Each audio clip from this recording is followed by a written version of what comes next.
নমস্কার বন্ধুরা, তাতাই মা বাবা ব্লগে আপনাদের সকলকে স্বাগত। আমি আজ তৈরি করে নেব পটলের একটি নিরামিষ রেসিপি, আর সেটি হলো নিরামিষ পটল পসিন্দা। এই পটল পসিন্দা কিন্তু খেতে ভীষণ সুস্বাদু আর সহজেই আপনারা বাড়িতে বানিয়ে ফেলতে পারেন, কারণ এটা আমি সম্পূর্ণ ঘরোয়া উপকরণ দিয়েই তৈরি করে নিচ্ছি।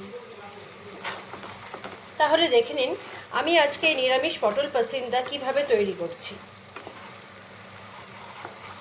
নিরামিষ পটল পসিন্দার জন্য আমি এখানে পটলগুলোকে ভালো মতন খোসা ছাড়িয়ে নিয়েছি, আর যে জায়গাগুলোতে খোসা ছাড়ানো আছে সেইখানে এরকম লম্বা করে কেটে নিয়েছি। দেখতেই পাচ্ছেন, এইভাবে আমি প্রত্যেকটা পটলের গায়ের মধ্যে দাগ কেটে নিয়েছি, যাতে পটলের ভেতরে লবণ এবং ঝোল দুটোই খুব ভালো মতন প্রবেশ করতে পারে। এবার আমি পটলগুলোকে খুব ভালো মতন জল দিয়ে ধুয়ে নেব। পটলগুলোকে আমি হলুদ আর লবণ মাখিয়ে নেব।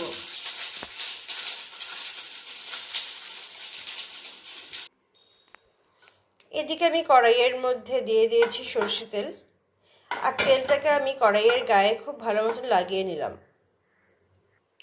তেল গরম হয়ে গিয়েছে, তাই এখন আমি এর মধ্যে পটলগুলোকে একে একে ছেড়ে দেব।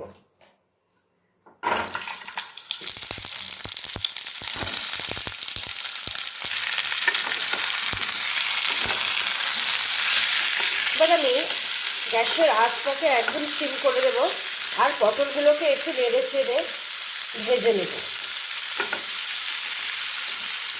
আমি গ্যাসের আঁচটা সিম করে দিচ্ছি, কারণ এর ফলে আমার পটলটা ভিতরে ভালো মতন সেদ্ধও হয়ে যাবে, সাথে ভাজাতেও হবেই।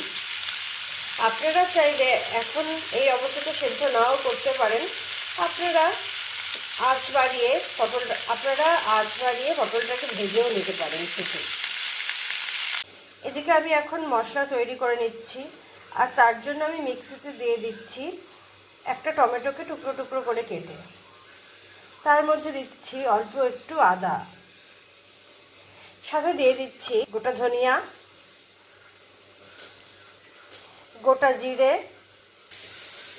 শুকনো লঙ্কা গুঁড়ো, আর সবার শেষে দিয়ে দিচ্ছি সামান্য পোস্ত আর কয়েকটা কাজু। তবে আপনারা চাইলে পোস্ত নাও দিতে পারেন, শুধুমাত্র কাজু দিয়েও পেস্টটা বানিয়ে দিতে পারেন। এখন আমি সামান্য জল দিয়ে এই সমস্ত মশলাগুলোকে ভালো মতন পেস্ট করে নেব। মশলাটা আমার পেস্ট করা হয়ে গিয়েছে, আর এইদিকে আমার পটলগুলোকেও ভাজা হয়ে গিয়েছে। দেখতেই পাচ্ছেন পটলগুলো বেশ ভালো মতো নরমও হয়ে গেছে। এখন আমি পটলগুলোকে তুলে রাখবো একটি পাত্রে। কড়াইয়ে আমি আরেকটু তেল দিয়ে দিয়েছি, আর তেলটা গরম হয়ে গেছে। এখন আমি ফোড়নের জন্য ছেড়ে দেব একটা শুকনো লঙ্কা, তেজপাতা আর সামান্য চিনি।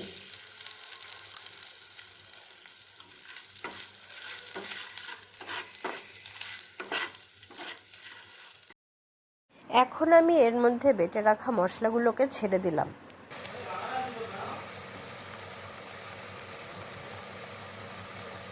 সমস্ত মশলাগুলো আমার ছাড়া হয়ে গিয়েছে।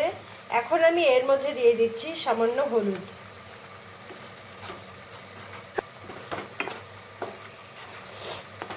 সিম আছে, আমি এখন মশলাটাকে খুব ভালো মতন কষিয়ে নেব।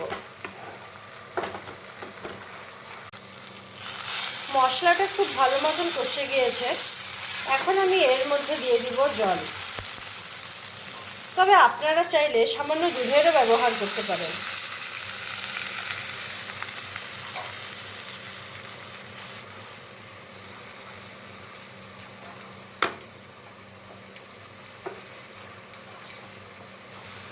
গ্রেভি ফুটে ওঠা শুরু হয়েছে।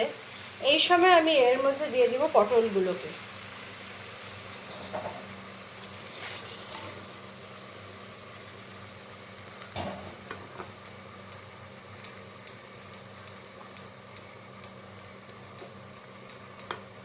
দিয়ে দিচ্ছি পরিমাণ অনুযায়ী নুন। এই পটল পসিন্দার রেসিপিটা কিন্তু অত্যন্ত সহজ, আর এই পটল পসিন্দা ভাতের সাথে তো খাওয়া যায়ই, তাছাড়াও রুটি, পরোটা, নান, ফ্রাইড রাইস, পোলাও এই সব কিছুর সাথেও খাওয়া যায়। এখন আমি ঢেকে কিছু সময়ের জন্য পটলগুলোকে ভালো মতন গ্রেভির সাথে ফুটিয়ে নেব। দেখতেই পাচ্ছেন গ্রেভিটা অনেকটাই ঘন হয়ে এসেছে। এই অবস্থাতে আমি উপর থেকে ছড়িয়ে দিব ক্রাশ করে রাখা কাসৌরি মেথি। আমি গ্যাস বন্ধ করে দিয়েছি আর দিয়ে দিচ্ছি গরম মশলার গুঁড়ো।